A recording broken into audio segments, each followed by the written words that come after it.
लग रही होगी, पर आप जिद करेंगे उसी कमजोरियों पर फोकस करने की।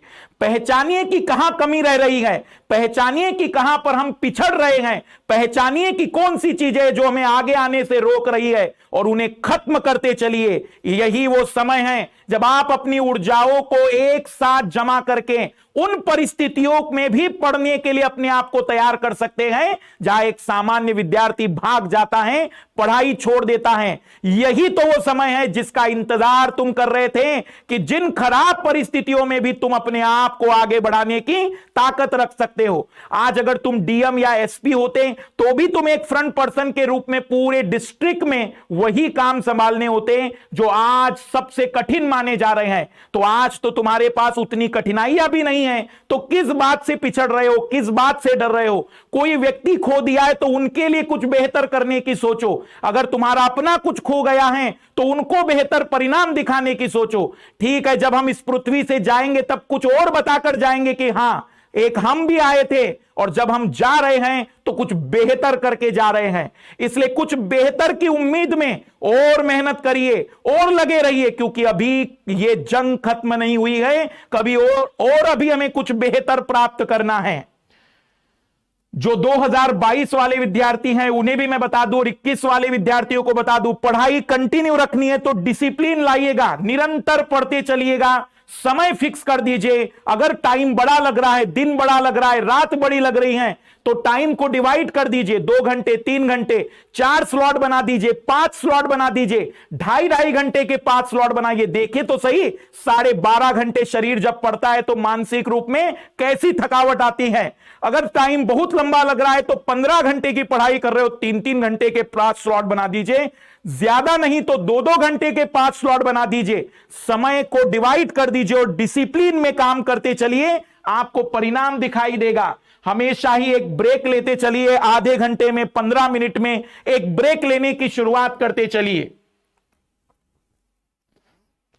अपनी तैयारी को बार बार जांचते चलिए, छोटे छोटे टेस्ट देते रहिए, पुराने वर्षों के सवालों को हल करते चलिए, ताकि आपके अंदर का मोटिवेशन बरकरार रहे। एक समय पर एक ही काम करिए। खाना खा रहे तो पूरी तरह से खाने पर फोकस रखिए, और पढ़ रहे तो केवल पढ़ते चलिए। अपने आप को चैलेंज दीजिए कि अगर आज की पढ़ाई 10 घंटे की हुई है तो कल मैं 11 घंटे करके दिखाऊंगा, और अगर आज 11 घंटे हुआ है तो कल मैं 11 घंटे 30 मिनट पढ़ाई करके दिखाऊंगा। एक समय वो भी तो रिकॉर्ड बनाइए कि लगातार आप 18 घंटे पढ़ते चले, लगातार 24 घंटे का रिकॉर्ड बना दिया आपने। हो सकता है कोई लाल लालियों में इतनी ऊर्जाएं हो कि वो लगातार 32 और 35 घंटे के रिकॉर्ड भी बना सकते हैं। परिस्थितियां बहुत खराब हो सकती हैं, लेकिन क्या आपकी मेहनत उन परिस्थितियों के सामने झुककर हार मान सकती है? बिल्कुल भी नहीं, क्योंकि इन्हीं परिस्थितियों में जो व्यक्ति लड़ लेता है वही होता है वास्तविक रूप में सही योद्धा। इसलिए परिस्थितियों का तनाव मत लीजिए, आपके अंदर की ऊर्जाओं को देखिए कि आप क्या कर सकते हैं। 2022-23 वाले विद्यार्थियों को फिर कहूंगा मैं कि रिपीटिंग द सेम मिस्टेक, अपनी तैयारी को जब भी शुरुआत कर रहे हो तो एक ही गलती बार बार मत करिए। जैसे कि नोट्स बनाने का कह दिया है, फिर आप नोट्स को बनाना छोड़ रहे हैं। नोट्स बनाने की शुरुआत कर दीजिए, क्योंकि नोट्स आपकी बहुत मदद करेंगे।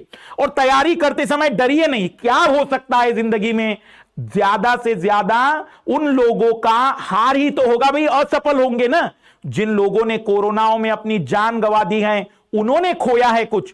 तुम क्या खोने वाले हो? एक परीक्षा में फेल होना कोई जिंदगी में खोना थोड़ी है, क्योंकि वो भी तो एक अपने आप में एक नया तजुर्बा है, वो भी तो अपना एक अलग सा अनुभव रहेगा। इसलिए फियर का अब तो डर खत्म हो जाना चाहिए, क्योंकि अब हम इतने डर चुके हैं कि डर से भी डरना बंद हो जाना चाहिए। इसलिए अब फियर को खत्म करिए। हर चीज बेहतर नहीं हो सकती है, लेकिन आप अपने स्तर का बेस्ट तो दे सकते हैं। और ये खास करके कुछ लोगों के बारे में बंद कर दीजिए सोचना कि कुछ तो लोग कहेंगे। जब तुम तैयारी करने लगोगे तो अड़ोसी पड़ोसी कहेंगे कि बताओ इनके घर में तकलीफ है और ये पढ़ाई कर रहा है। कहेंगे, लोगों को कहने दो।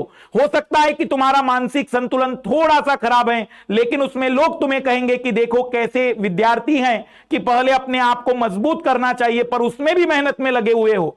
कोई घबराओ नहीं, लोगों को कहने जो जो कहना है, क्योंकि यही लोग फिर आपको बेहतर करने के लिए और बेहतर कहने के लिए उपस्थित होने वाले हैं।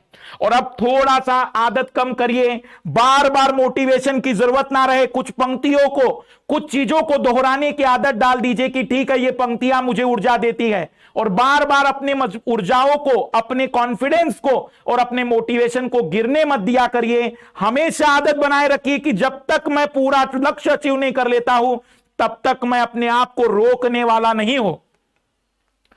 और बहुत शिकायतें होगी, ठीक है, हर व्यक्ति की जिंदगी में शिकायतें हैं, शिकायतें बंद कर दीजिए, दूसरों से तुलना मत कीजिए और अपनी जिंदगी दीजिए। कौवा चला हंस की चाल, कब तक दूसरों की कॉपी करके अपनी जिंदगी को नश्वर करोगे?